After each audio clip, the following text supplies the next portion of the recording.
मुख्यमंत्री डॉक्टर मोहन यादव ने युवाओं से राजनीति में सक्रिय भागीदारी कर लोकतंत्र को मजबूत बनाने का आह्वान किया। उन्होंने कहा कि युवा डॉक्टर और इंजीनियर बनने के साथ राजनीति में भी आए तथा देश की नीति निर्माण प्रक्रिया में अपनी भूमिका निभाएं।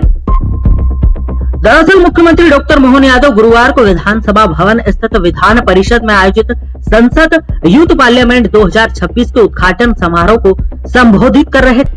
इस दौरान उन्होंने स्वतंत्रता संग्राम के सेनानियों का स्मरण करते हुए नेताजी सुभाष चंद्र बोस के त्याग और संघर्ष का उदाहरण दिया। उन्होंने कहा कि युवाओं को लोकतंत्र, संसदीय परंपरा और नीति निर्माण से जोड़ने की यह पहल अनुकरणीय है। विधान परिषद में आयोजित संसद यूथ पार्लियामेंट 2026 के उद्घाटन समारोह को संबोधित कर रहे थे।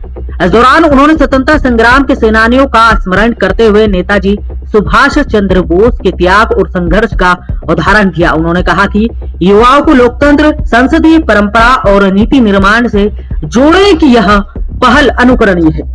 कार्यक्रम में युवाओं ने देश के समसामयिक और महत्वपूर्ण विषयों पर अपने विचार रखे। इस क्रम में हर्षित नागर ने यूनिफॉर्म सिविल कोड यूसीसी के पक्ष में अपनी बात रखते हुए कहा कि देश में सभी नागरिकों के लिए समान कानून होना चाहिए।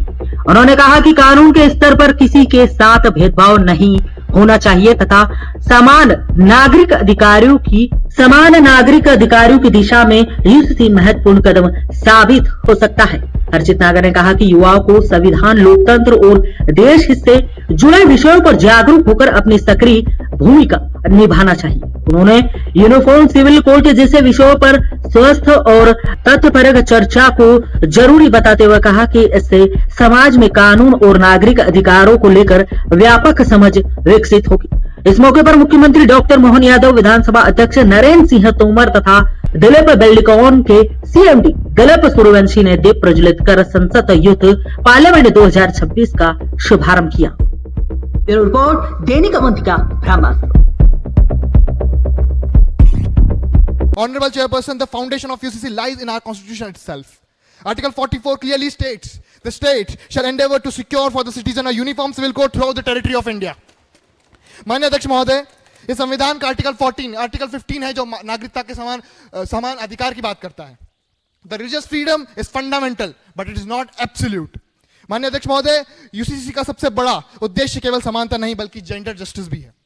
आर्टिकल 51A सब क्लॉज ई बात करता है महिलाओं को, इस देश की महिलाओं की रक्षा करने की, इन्हें इनके गरिमापूर्ण रहने की, जीवन जीने की। Article 50A sub clause F तय करता है कि हमें भारत के समृद्ध संस्कृतियों की रक्षा करनी चाहिए। तो यहां हमें दो बात सिखा रहा है कि हमें कल्चर का रिस्पेक्ट करना है और राइट्स को प्रोटेक्ट करना है। इंदौर पुलिस कमिश्नर कार्यालय में 80वें स्वतंत्रता दिवस के अवसर पर गरिमापूर्ण माहौल में ध्वजारोहण किया गया। इस दौरान पुलिस अधिकारियों और कर्मचारियों ने देश की सुरक्षा, शांति और कानून व्यवस्था के लिए अपने कर्तव्य के प्रति समर्पण दोहराया। इंदौर पुलिस कमिश्नर कार्यालय में स्वतंत्रता दिवस के अवसर पर ध्वजारोहण कार्यक्रम आयोजित किया गया। इस दौरान पुलिस अधिकारियों और कर्मचारियों ने राष्ट्र ध्वज को सलामी दी और स्वतंत्रता दिवस की शुभकामनाएं दी। कार्यक्रम में देश की सुरक्षा, शांति और कानून व्यवस्था बनाए रखने के लिए निरंतर समर्पित पुलिसकर्मियों के योगदान को नमन किया गया। इस अवसर पर एडिशनल सीपी राजेश सेन ने सभी पुलिस अधिकारियों और कर्मचारियों को स्वतंत्रता दिवस की शुभकामनाएं दी। स्वतंत्रता दिवस की पूर्व संध्या पर राजधानी भोपाल तिरंगे के रंग में रंगा नजर आया। मंत्रालय, विधानसभा सहित शहर की प्रमुख सरकारी इमारतों को आकर्षक विद्युत सजावट से सजाया गया। रोशनी से जगमगाती इमारतें लोगों के आकर्षण का केंद्र बनी हुई है। वहीं मुख्यमंत्री डॉक्टर मोहन यादव ने प्रदेशवासियों को स्वतंत्रता दिवस की शुभकामनाएं दी। स्वतंत्रता दिवस की पूर्व संध्या पर राजधानी भोपाल में खास नजारा देखने को मिला। मंत्रालय, विधानसभा सहित शहर की प्रमुख इमारतों को तिरंगे के रंगों वाली आकर्षक रोशनी से सजाया गया। रात के समय रोशनी से जगमगाती इमारतें बेहद आकर्षक नजर आ रही हैं। इमारतों पर की गई तिरंगे की विद्युत सजावट लोगों के आकर्षण का केंद्र बनी हुई है। राजधानी में जगह जगह तिरंगा सजावट के साथ देशभक्ति का रंग देखने को मिल रहा है। स्वतंत्रता दिवस को लेकर शहरवासियों में उत्साह और उमंग का माहौल है।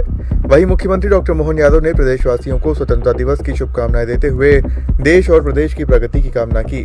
प्रिय भाइयों और बहनों, स्वतंत्रता की 80वीं वर्षगांठ पर आप सभी को हार्दिक बधाई, शुभकामनाएं।